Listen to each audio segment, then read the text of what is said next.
The 360 on Energy and Carbon, hosted by 360 Energy. Dipesh Mistry is the COO at Vayda, a regenerative farming company where he joined as a founding employee in 2020. Dipesh has worked across Canada, the US, and the UK in the climate and digital sectors, and now calls Toronto home. Prior to Vayda, Dipesh helped build and launch new ventures for COO, a venture studio, after several years at the Boston Consulting Group working with Fortune 500 companies around the world. Now let's get into the episode with Dipesh. Welcome back, Dave and John. It's really good to be here and to really be here in Canada rather than in England. So, yeah, great to be here. Yes, John, next time, as we've been saying to our listeners that in their future holidays, Lysandra and I will be in the same, well, you should probably tell Anne that. Yeah. We'll be going with you. So you're in Canada now, but we'll be in other places. I tell you what, let's all get together and do this from Paris. Yeah, okay, I'm with that. Okay. Today we're joined by Dipesh Mistry, COO at Vayda, a regenerative farming company. Welcome, Dipesh. Thanks, Lysandra. It's great to be here with you. Could you start us off by giving us some background on what Vayda does? Sure, yeah. So Vayda is a regenerative farming company, and regenerative farming is kind of a form of or system approach in agriculture that seeks to regenerate natural ecosystems, improve soil health, improve productivity, really by investing in that soil and that land first. And what we are doing specifically is we're developing through our own farms a proving grounds approach that is highly local and highly kind of regionalized and demonstrating the potential of regenerative agriculture. And through that, hoping that we can demonstrate the profitability story and the resilience story that comes along with it and share that knowledge with our neighbors who are ultimately other farmers that are cultivating the ground around us. So Dipesh, I'm starting this off, and as I indicated prior to recording this, I'm really looking forward to this topic because I not many people understand the importance of the agriculture sector and how they can help going forward with carbon emission solutions. I think a lot of people aren't well versed in that, and so I'm so happy that you're here to sort of inform our listeners. And quite frankly, you're going to inform us too, to be clear on that one as well. I'll start it off and say to you, how is climate change really affected by farming? Yeah, that's a great question. So from the top line numbers, if you just think about greenhouse gas emissions, roughly a third of, I think, the world's greenhouse gas emissions comes from agriculture. Now, you may think, oh, wow, that's a lot. I thought it would be like cars, buses, trains, planes. But you also have to recognize and remember that agriculture is what feeds us, right? So it plays an important role in society. Beyond emissions, there's also a number of other things that also contribute to, let's call it, overall climate impacts. So a couple of things. One, over time, and specifically in the last 100 years, we've had much more intensive cultivation of the land. So it's resulted in soil erosion and a number of other things. We've had a lot more larger farms and also monocultures. So farms are not only getting bigger, but also growing less and less variety, a natural reduction of biodiversity. You also have a significant water use. And so this is, I take a little bit more of a US centric view because that's where our business is. But, you have places like California, et cetera, where this problem has really come to the forefront and become an issue. You have things like water quality around chemical use and runoff, which is not unique to agriculture. It's also a lot of other, industrial sectors and manufacturing. And then also air pollution that happens through various things. One of the examples is, the burning of rice stubble. If you've seen some of this news on this topic, it's been quite the hot topic in some parts of the world. And so there's a whole number of climate change or climate related issues that farming and agriculture has an impact on, some of which have been more intense over the last 100 years than prior. But I think we always have to recognize this is a really big and important sector that exists to feed the world. And so I think while there's not all things are positive, I think there's also a role that work plays. Yeah, and if I could comment, I mean, the world as far as population currently isn't getting smaller, it's increasing significantly. So not only do we have to feed the world the way it is today, but we're going to have to feed it in 5 or 10 years. The population base could be even that much higher. So that's really important. The other thing, what I found, just to share with our audience, so I have grown up in the Ag Peninsula, and so 100 or 200 acre fruit farm was a fair sized farm. But John and I were in conversations with some people in the West, and so one was a 5,000 acre ranch, and then I thought, wow, that's unbelievable. And then we spoke to another person that 50,000 acres. We're going, how the heck? So as you said, the world's changing, the farms are getting bigger, so there's going to have to be some work to try to get this aligned. Yeah, I think the farms getting bigger is just a byproduct of what's happening in the industry. You have some people that are getting out of farming, and so then the folks that are still in it, use that as an opportunity to expand and grow. And so it's a natural process, and I think we're only going to see that trend continue. I would agree. Okay, so we've established that farming has an impact on climate change and everything else.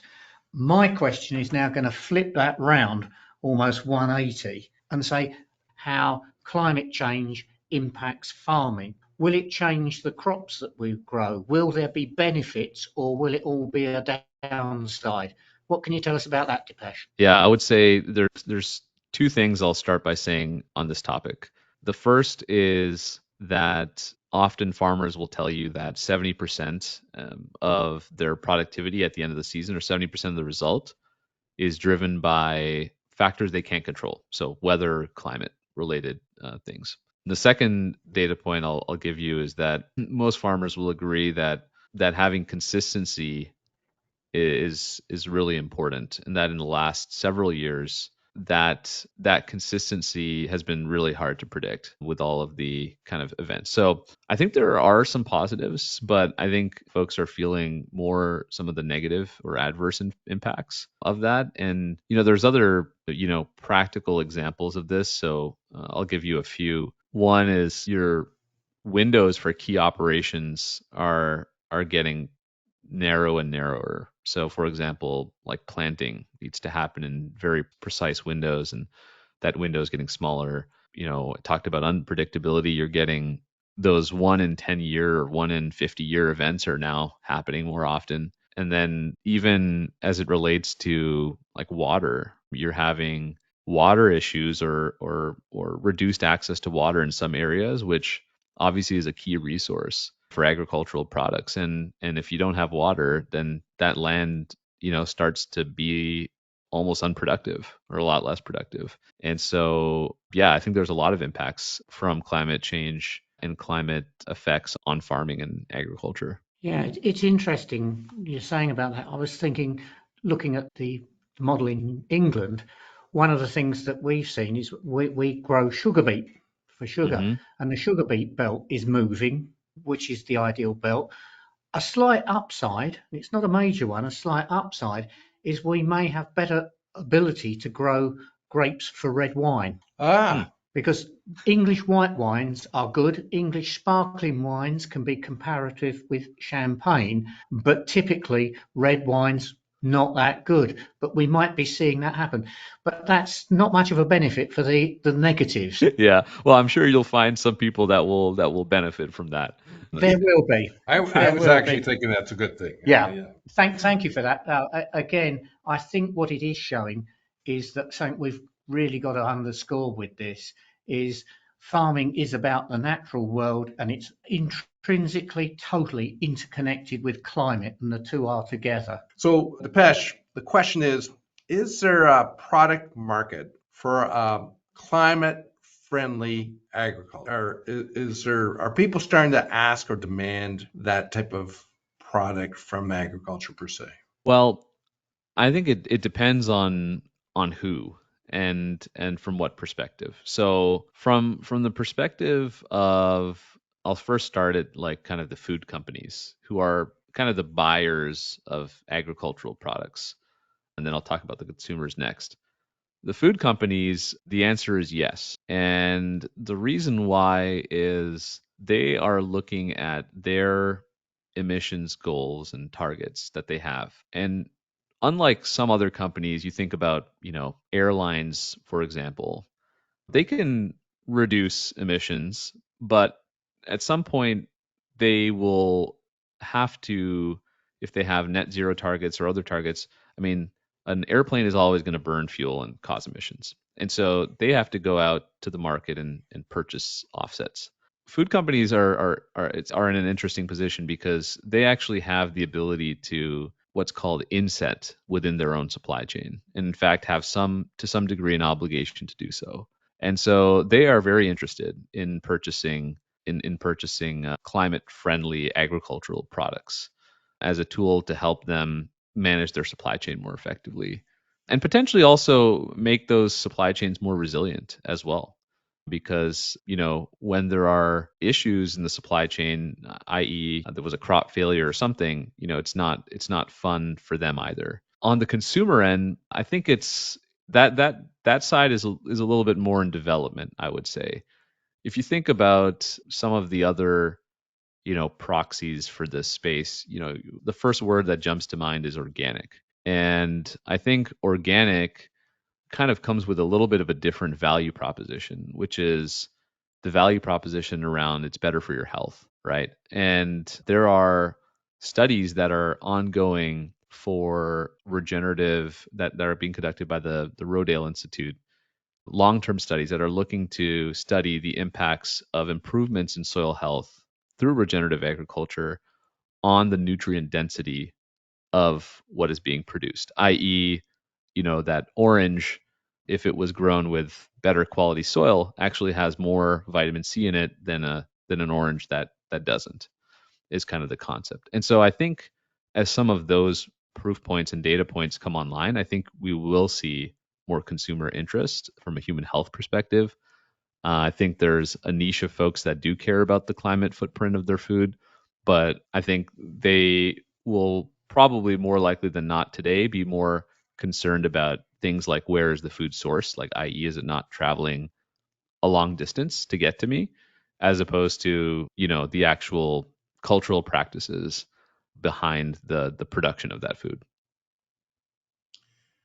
I was expecting the answer from the consumer side, but I was really delighted with the response on the supply chain of agriculture, because I don't think, again, most listeners would understand the benefits associated with undertaking better, different practices, how it actually would help increasing the productivity. I think that's a really important thing that we need to be able to convey to people by taking those actions. So thank you for that.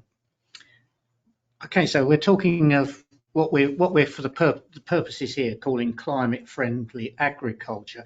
You've mentioned regenerative, and I know that's something we're going to discuss in our second podcast.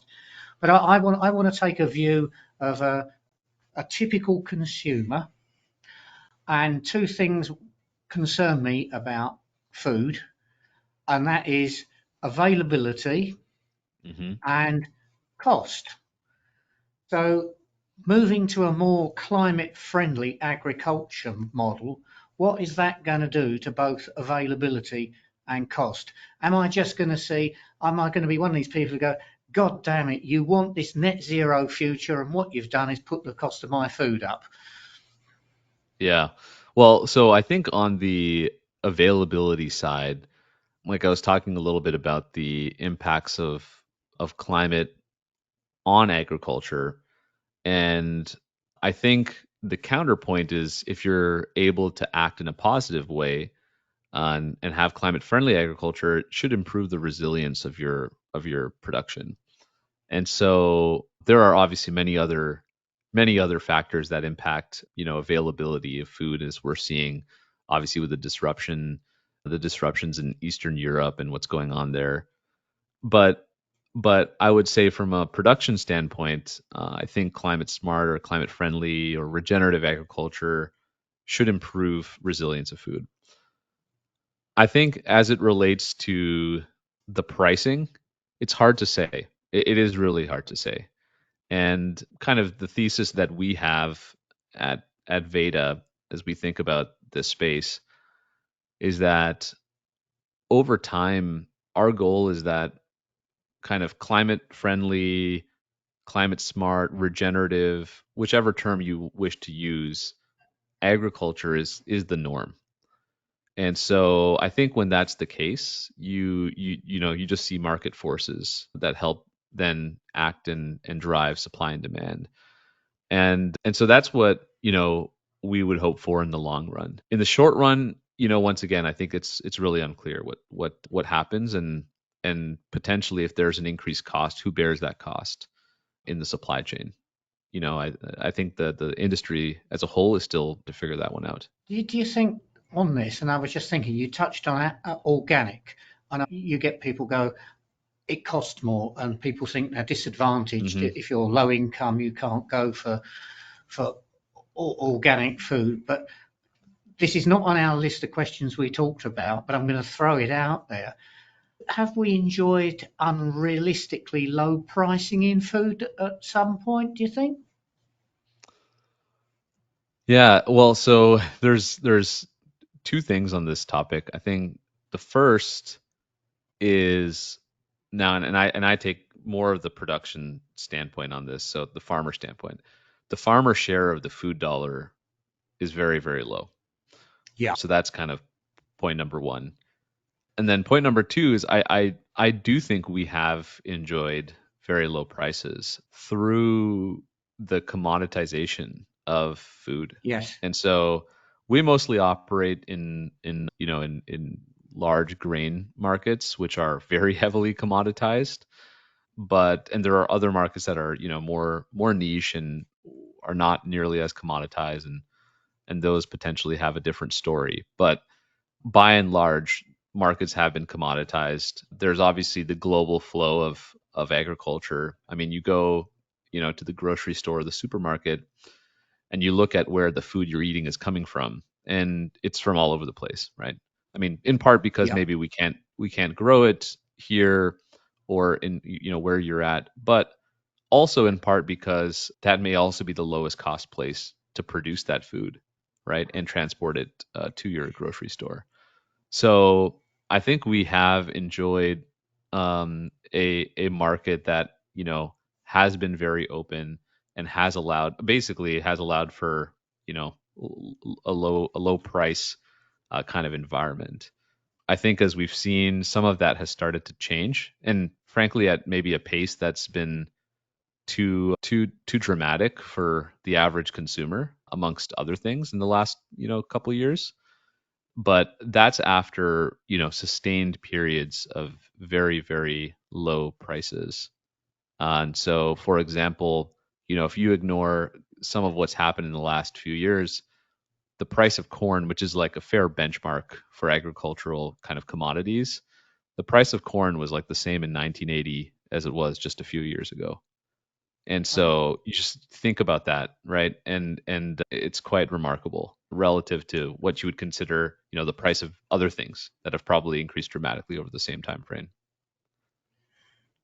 Just checking on that, Dipesh, because I want to make sure our audience understands that. So when you say it's the same price, it is the same dollar amount, but actually the dollar was worth more, 10 years back than what it. So I'm making this number up. So because I don't trade corn, but if it was $20 then and it's $20 now, it's a lot less now based on the time difference. Correct. Right? Yeah, exactly. Yeah. Not even adjusting for the value of money. Agreed. Yeah, agree. Yeah, I think we accidentally, I have some farming friends back in the UK, and I think we've accidentally touched on one of the hot buttons in this area in the food supply chain is the equity of the farmer getting a fair share of the cost. haven't we? Yeah, that's an ongoing discussion in our market here in Canada is why is the pricing going up so substantially? And sometimes people, they're not sure where the increases are. Is it because of the farmer or is it the supply chain somehow taking advantage of things? So, Yeah, we've drifted off a bit there, but it's relevant. No, it's all relevant. Yeah. To end off this episode, what is the biggest takeaway for our listeners? So I would say for those who maybe have been in agriculture or for those who are learning a little bit about agriculture in its relation to climate change, I think to me the takeaway is that agriculture is very uniquely positioned to be a positive force for climate change. And if you think about the, the kind of key things that climate or that agriculture touches on, I mean, I'll just use once again US numbers, more US centric, but there's 900 million acres of productive farmland in the United States. And if you just think about that from a land use perspective, that's got massive potential to regenerate ecosystems, to restore biodiversity, to take carbon and put it back in the ground, and just to make more effective use of our resources. I think it's a tremendous opportunity. And I think I would invite folks who are interested to dig a little deeper in this space and learn a little bit more, because when I did, I was very much sucked into it and drawn in and haven't really looked back. So that would be my biggest takeaway. Thanks, Dipesh. Dave, what's your biggest takeaway? It's interesting, isn't it? I think it's another one, and this is a recurrent theme through our podcast in ways. It's about people not fully understanding issues and aspects. And when you start talking about farming, you talk of land use in massive numbers. And the point was made earlier on, what point is having a planet if you've not got food to eat? And I think it's something that's critical because it's so basic. I think so often people don't think about it. And perhaps we've got to get the person in the street thinking more constructively about where their food comes from, the impact of it, and the impact of the climate on their food. Yeah, John, I think we all take our food for granted. I think, and we've talked about this a number of times in our podcast, that agriculture, they can be one of the more advanced sectors because it's so competitive and they have so many challenges, volatility. They have to do things as efficiently as possible. But so, Dipesh, I am in total agreement, and I hope our listeners do search this out because agriculture is really important, obviously, to the health of society, but the importance. But what I captured from this discussion is I was actually thinking this was really being consumer driven, but you kind of opened the door to me that actually on the supply, like in the agriculture, it makes it more resilient if they start becoming more climate friendly and oriented in their practices. They're showing results that it's proven to be more productive, and you get more. That I don't think our listeners would actually understand that or know that. So that's great to hear, and I think that information is really valuable. Yeah. All right. Well, thanks, Dipesh, Dave, and John, for today's episode. Been really interesting. Yeah, thank you, Dipesh. Really appreciate it. Thanks for having me. That's all for today's episode of the 360 on Energy and Carbon podcast. Thanks for listening. Make sure to check us out on our website at 360energy.net and follow us on LinkedIn at 360energy Inc. Tune in to our podcast on Apple Music, Spotify, Anchor, or other listening platforms by searching the 360 on Energy and Carbon. You can watch the video recording and subscribe on YouTube at 360 Energy Inc. Email us your feedback at podcast@360energy.net or comment on our LinkedIn posts. See you next week.